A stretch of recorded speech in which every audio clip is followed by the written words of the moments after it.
హరి ఓం. జై శ్రీమన్నారాయణ. మీ హరగోపాల్. ఇదివరకు వీడియోలో మనం రాసులు ఎలా ఉద్భవించాయి, ఎవరెవరి పాలనలో రాసులు ఉంటాయి, మేష, వృషభ, మిథున, కటక, సింహ, కన్య, తుల, వృశ్చిక, ధనుస్సు, మకరం, కుంభం, మీనం, ఈ 12 రాసులు ఎవరి ఆధీనంలో ఉంటాయి, ఎవరు సొంతిళ్ళు అనేది, ఆ యొక్క దృష్టి భేదాలు కూడా ఎలా ఉంటాయి అనేది తెలుసుకున్నాం. ఇప్పుడు అసలు రాశిని ఎలా నిర్ధారిస్తారు అని తెలుసుకుందాం. చంద్రుడికి 27 మంది భార్యలు, వాళ్ళే 27 నక్షత్రాలు. ఒక్కొక్క నక్షత్రానికి 4 పాదాలు ఉంటాయి. 27 × 4 108 పాదాలు. 108ని డివైడ్ చేస్తే 12 రాసులకి 9 పాదాలు అంటాయి. అంటే ఒక నక్షత్రంలో 4 పాదాలు, ఇంకొక నక్షత్రంలో 4 పాదాలు, ఇంకొక నక్షత్రంలో 1 పాదం. ఈ విధంగా ఒక్కొక్క రాశిలో 9 పాదాల లెక్కన 12 9 108. 27 నక్షత్రాలకి 4 పాదాల లెక్కన 27 × 4 108. ఇలా చంద్రుని భార్యలైనటువంటి నక్షత్రాలు ప్రతిరోజు ఒక్కొక్క నక్షత్రం చొప్పున మనం దినచర్యలో వాళ్ళు కూడా ఉంటారు. ఈ నక్షత్రాలు ఉన్నప్పుడు అంటే 27 నక్షత్రాలు 30 రోజులకి ఎలా అంటే కొన్ని నక్షత్రాలకి కాలం ఎక్కువ ఇచ్చారు. సో ఆ విధంగా లెక్కేసుకొని కొన్ని నక్షత్రాలు కాలం తగ్గించారు. మొత్తం 27 నక్షత్రాలు 30 రోజులు జరుగుతుంది. అలా చంద్రుడు అన్ని రాసుల్ని తిరుగుతూ ఉంటాడు. ఎలా తిరుగుతుంటాడు? ప్రతి 2.5 రోజు ఒక్కొక్క రాశిలో తిరుగుతుంటాడు. ప్రతి 2.5 రోజు అంటే 2.5 × 12 30 రోజులు. 30 రోజులకి చంద్రుడు ఒక రౌండ్ వేసుకొచ్చేస్తాడు. ఇది వాళ్ళ యొక్క గమనం, చంద్రుడి గమనం. చంద్రుడి గమనంలో శిశువు పుట్టినప్పుడు చంద్రుడు ఏ ఇంట్లో ఉన్నాడో, ఏ నక్షత్రానికి పుట్టాడో, ఏ నక్షత్రంలో ఏ పాదంలో పుట్టాడో, అది ఏ రాశిలో ఉన్నాడో ఆ రాశి చంద్రుడు అవుతుంది. మరి చంద్రుడికి 14 కళలు కూడా. కాబట్టి ఆ రాశికి సంబంధించినటువంటి ఇంట్లో ఆ శిశువు జన్మించింది కాబట్టి ఆ రాశికి సంబంధించినటువంటి కలరు, ఆ రాశికి సంబంధించినటువంటి యజమాని, ఇంతకుముందు రాశులు కేటాయించాం కదా, ఆ యజమాని కలరు అంతా ఆ చంద్రుడికి ఆస్వాదిస్తుంటాడు. మరి ఇలా రాశి నిర్ధారణ జరుగుతుంది.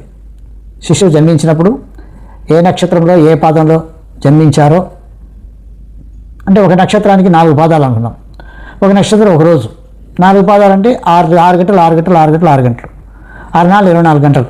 కాబట్టి ఆ 24 గంటల్లో ఆ నక్షత్రంలో ఏ పాదంలో జన్మించాడో, ఆ నక్షత్రం ఆ పాదం ఏ రాశికి సంబంధించిందో ఆ రాశిలో చంద్రుడు ఉంటాడు. కాబట్టి దాన్ని ఆ యొక్క శిశువు యొక్క రాశిగా నిర్ధారణ చేస్తారు. అలాగే చంద్రుడు అక్కడ ఉన్నాడు కాబట్టి ఆ చంద్రుడు ఆ కళని, ఆ యొక్క రాశి అధిపతి యొక్క కళతో ఉంటాడు కాబట్టి, కళ అంటే రంగులు, ఆ యొక్క దీంట్లో ఉంటాడు కాబట్టి, ఎందుకు అన్ని ఇండ్లకి చంద్రుడు ఎందుకు పోతాడంటే చంద్రుడికి విరోధులు లేరు. అది తర్వాత విరోధులు మిత్రులు అనేది తర్వాత తెలుసుకుంటాం. కాబట్టి చంద్రుడు సానుకూలపరుడు కాబట్టి, ప్రేమ స్వరూపం కాబట్టి అందరిలోకి పోయి ప్రేమగా మాట్లాడేసి వస్తుంటాడు. కాబట్టి ఏ ఇంట్లో అయితే శిశువు జన్మించాడో ఆ యొక్క ఇంటి యొక్క కలరు, ఆ ఇంటి యొక్క యజమాని కలర్లో ఆయన ఆ యొక్క లక్షణాలతో చంద్రుడు ఉంటాడు. మరి ఆ రాశిలో ఆ శిశువుని ఆ రాశిగానే నిర్ధారణ చేస్తారు. ఇలా రాశుల ప్రకారం శిశువు జన్మించినప్పుడు పలానా రాశి మేషరాశిలో పుట్టాడు, లేకపోతే వృషభ రాశిలో పుట్టాడు, లేకపోతే మిథున రాశిలో పుట్టాడు అని నిర్ధారణ చేస్తారు. నిర్ధారణ చేసినప్పుడు ఆ యొక్క గ్రహాల యొక్క సొంతిండ్లు కదా వాళ్ళకి, ఆ సొంతిండ్లకి గ్రహాల యొక్క కలర్స్, వాళ్ళ లక్షణాలని ఇంతకుముందు చెప్పుకున్నాం ఇంతకుముందు వీడియోలో. ఆ యొక్క కలర్స్, ఆ యొక్క లక్షణాలతో చంద్రుడు ఉంటాడు కాబట్టి ఆ రాశికి సంబంధించిన రత్నమే వేసుకోవాలి. ఎందుకు? రాశి అభివృద్ధి చేసుకోవాలనుకుంటే ఒక కుప్పలో ఉన్నటువంటి ఇంకో గంప ఆ కుప్పకి యాడ్ చేస్తే రాశి పెరుగుతుందని ఇంతకుముందు తెలుసుకున్నాం. అలాగే రాశి మనకు మంచిగా ఉండాలి, మనం ఎదగాలి అనుకోవాలంటే రాశికి సంబంధించిన రత్నధారణ జరపాలి. రాశికి సంబంధించిన రత్నధారణ అంటే చంద్రుడు ఏ ఇంట్లో ఉన్నాడో ఆ ఇంటి యొక్క యజమాని యొక్క రత్నధారణ. ఇప్పుడు సపోజ్ మేష వృశ్చిక రాశులకి పగడం ధరించాలి. కుజుడు పగడం ఉంటుంది కుజుడికి, పగడం కలర్లో కుజుడు ఉంటాడు కాబట్టి అది వేసుకోవాలి. అలాగే వృషభ తులలు శుక్రునికి అధిపతి, శుక్రుడు సొంత స్థానాలు. మరి శుక్రుడికి నవరత్నాల్లో ఏది నిర్ధారించారంటే డైమండ్, ఒరిజినల్ డైమండ్ నిర్ధారణ చేశారు. ఇక అలాగే మిథున కన్యలు బుధునికి సంబంధించినవి.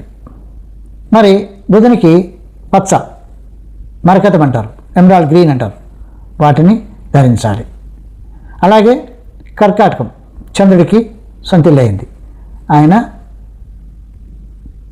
ముత్యం ధరించాలి. ఆ రాశిలో పుట్టిన వాళ్ళు ముత్యం ధరించాలి. అలాగే సింహరాశిలో జన్మించే వాళ్ళు రవికి సొంతిల్లు కాబట్టి కెంపు ధరించాలి. కెంపు రవికి కేటాయించారు కాబట్టి నవరత్నాల్లో. అలాగే ధనస్సు మీన రాశుల్లో జన్మించిన వారు పుష్యరాగం ధరించాలి. ఆయనకి ఎల్లో అని చెప్పి కొంతమంది కనక పుష్యరాగం ధరిస్తే చాలంటారు. కాదు, పుష్యరాగం అంటే ఆది నుంచి తెలుపు పుష్యరాగాలు ధరించాలి. కనక పుష్యరాగం అనేది పెద్ద పవర్ ఉండదు.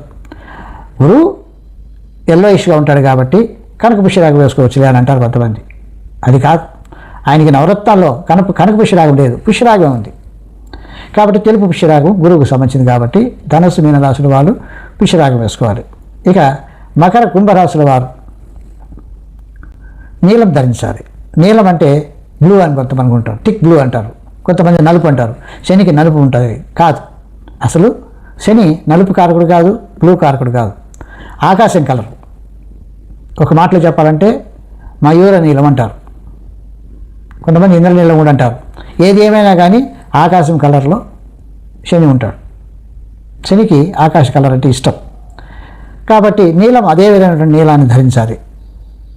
ఈ విధంగా రవికి సింహానికి కెంపు, చంద్రునికి కట్కానికి ముత్యము, కుజునికి మేష వృశ్చికాలు రాశులు పగడము, బుధుడు కన్య మిథునం రాశుల వారికి మరకతం పచ్చ, గురువు మీనం ధనుస్సు వారికి తెలుపు పుష్యరాగం, శుక్రుడు